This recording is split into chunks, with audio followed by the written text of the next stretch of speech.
This is Embrace Your Inner Boldness, a podcast about remembering who you were before the world told you who to be. I'm Melissa Henning Frank, coach, guide, and founder of Becoming Bold. I help you strip away the conditioning, reclaim your voice, and rise into the power that's always been yours. Let's get right to it. Hey, thanks for tuning in. You know what? As long as I can remember, I have been wishing that I had more confidence.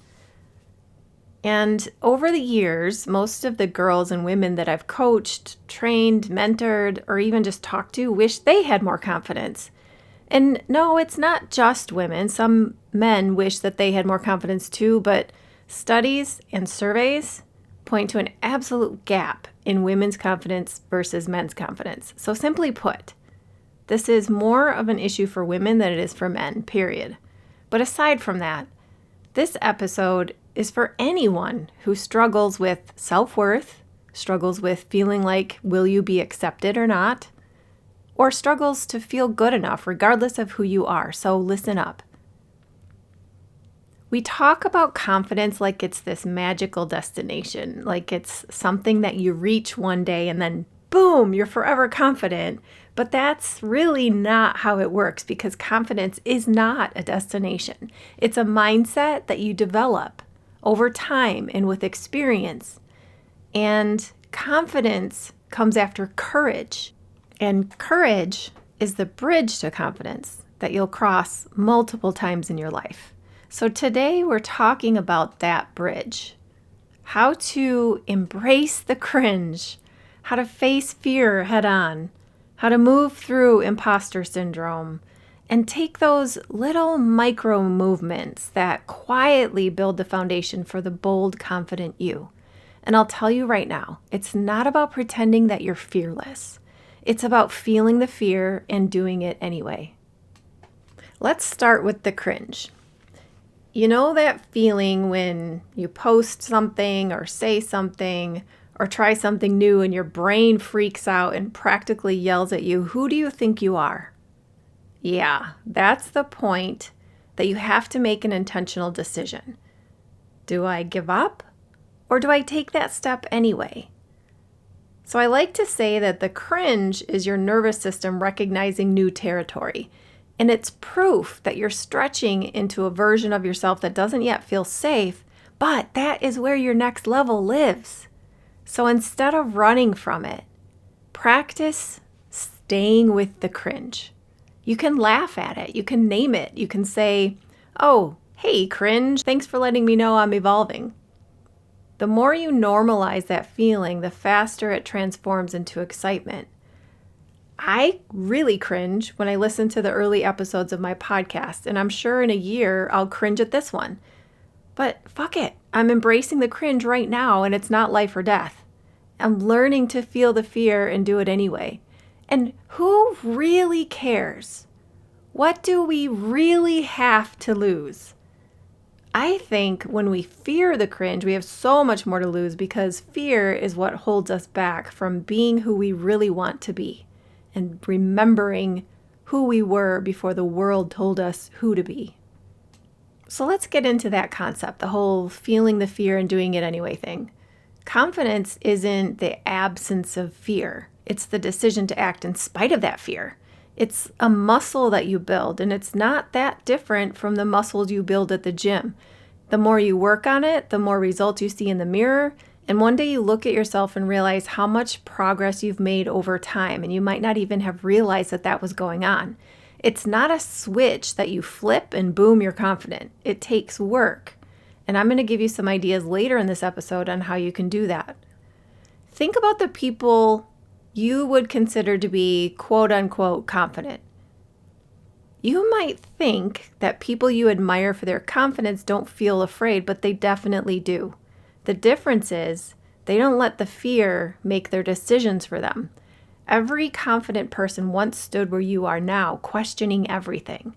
So try this. Reframe fear as energy. So instead of saying, oh, I'm nervous, say, I'm energized, or I'm so excited about this. I've done this multiple times and it works. It takes time, it takes repetition, but I promise you it works. Your body is reacting to how you're feeling.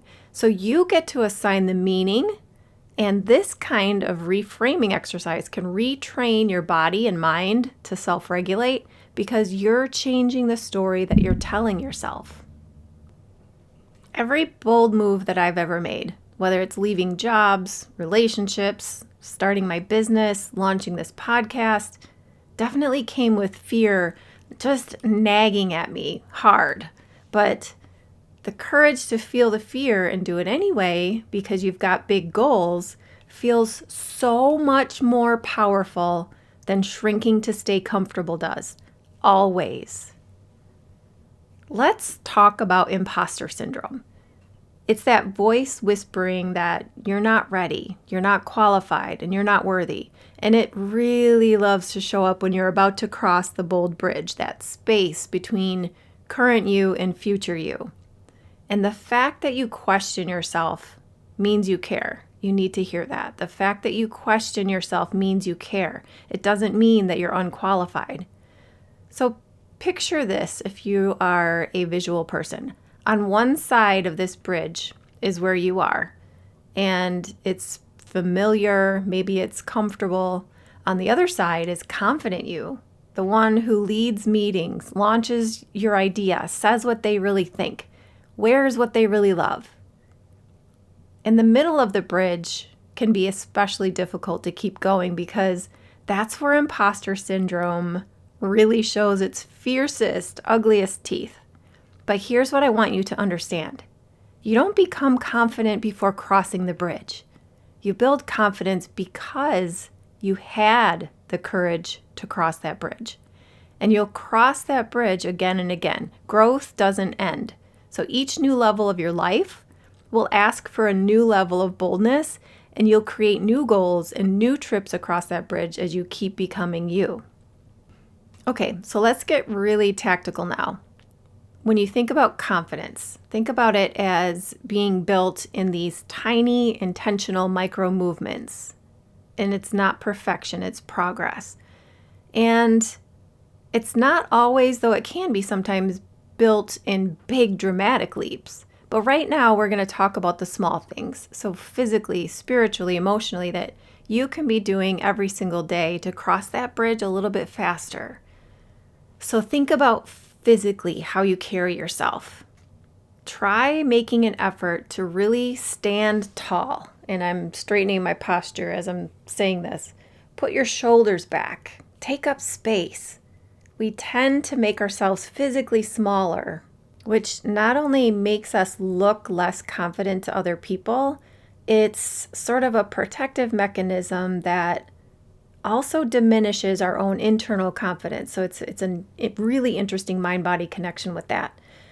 Also, practice eye contact when you speak. Think about how you generally handle that when you're talking to someone. Generally speaking, we tend to just sort of glance around and not hold that eye contact, but this is a good way to have a small micro movement to build confidence, is keeping that eye contact.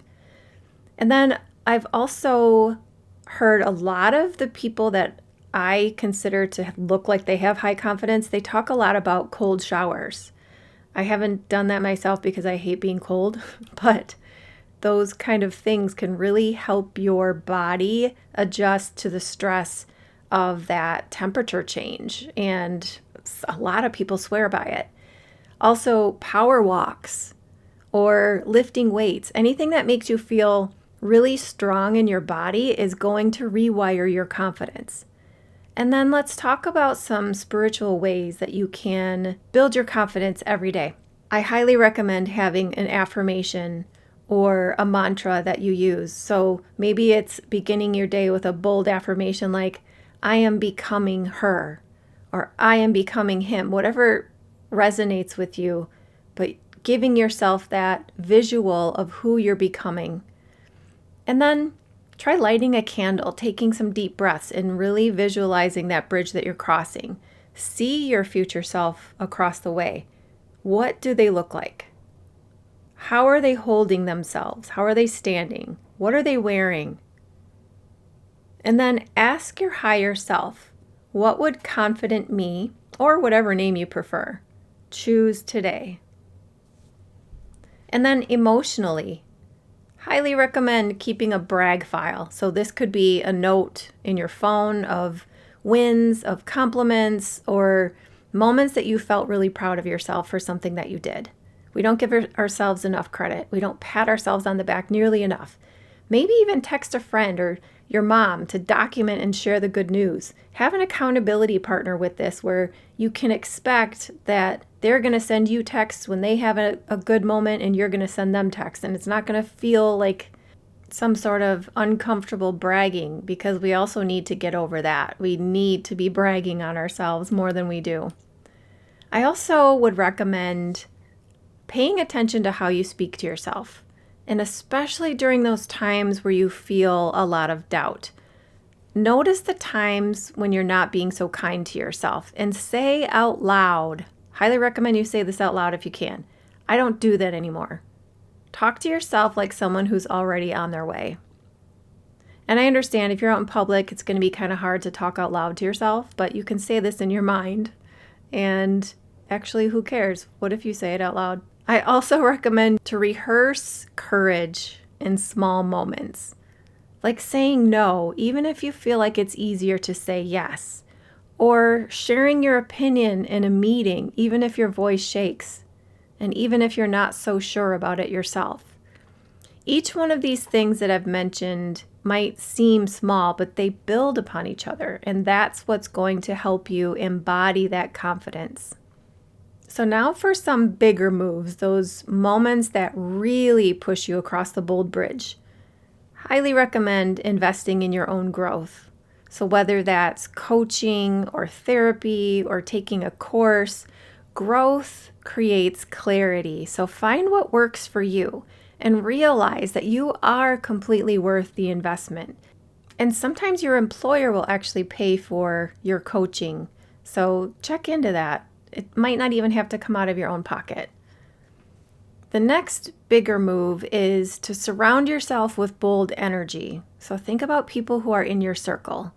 Your circle influences your ceiling, influences how high you can go. So look around you. Think about the people that you're with on a regular basis. They're either helping you rise or they're keeping you down. I need you to get real about what adjustments, additions, or deletions need to happen there. If your confidence takes a hit, depending on the people you're with, you have some reevaluating to do.